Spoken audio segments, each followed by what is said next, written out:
Good morning student. मैंने आपको सामाजिक नियंत्रण की परिभाषा बताई थी। इसी क्रम में आता है सामाजिक नियंत्रण के कुछ प्रकार। सामाजिक नियंत्रण के प्रकारों में पहला है चेतन और अचेतन नियंत्रण, यानी कॉन्शियस और अनकॉन्शियस कंट्रोल। जब हम कॉन्शियस और अनकॉन्शियस कंट्रोल की बात करते हैं तो चेतन नियंत्रण उसको कहते हैं जब हम किसी चीज को जानबूझकर समझते हैं।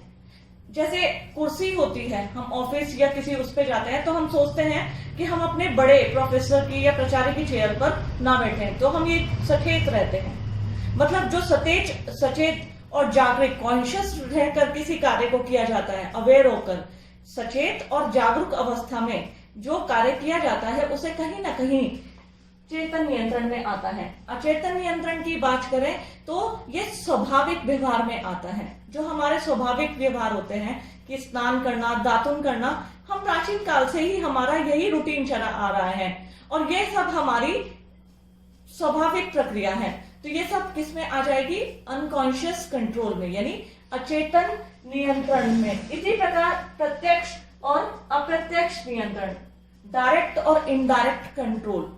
देखिए, प्रत्यक्ष नियंत्रण जब हमारे माता पिता, भाई बहन या गुरुजनों द्वारा हमारे व्यवहार को नियंत्रित किया जाता है।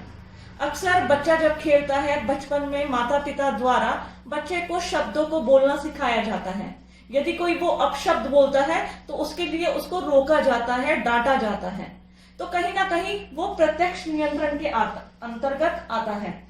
जो फिर से रिपीट कर रही हूँ, प्रत्यक्ष नियंत्रण जो किसी के मतलब प्राथमिक संस्थाएं जो होती हैं हमारी, जैसे परिवार, नातेदारी समूह, माता पिता, भाई बहन या गुरुजन के द्वारा रखा जाता है, वो प्रत्यक्ष नियंत्रण में आता है। और अप्रत्यक्ष नियंत्रण में जो दैतिक संस्थाएं, बाह्य समूह और बाह्य संगठन के द्वारा व्यक्ति पर आरोपित किया जाता है या व्यक्ति के ऊपर रखा जाता है, तो उसे कहते हैं इनडायरेक्ट कंट्रोल, अप्रत्यक्ष नियंत्रण।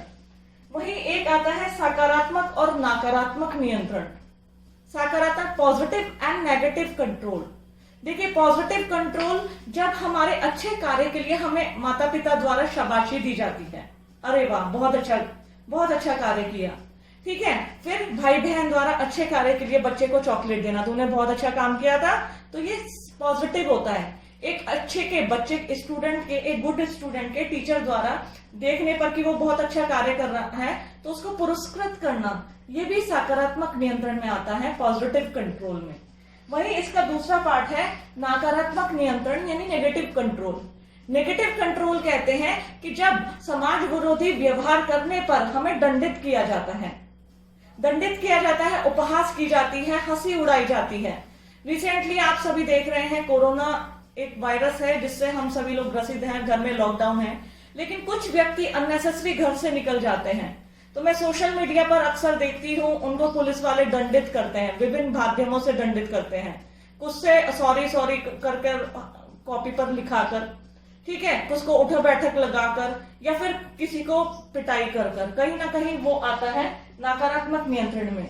जब व्यक्ति जानबूझकर समाज के नियमों का उल्लंघन करता है तो उसकी प्रति व्यक्ति होती है उपहास के द्वारा, तो उसे कहते हैं नकारात्मक नियंत्रण। एक आता है अनौपचारिक और औपचारिक नियंत्रण। देखिए, अनौपचारिक formal and informal and formal control के अंतर्गत आता है।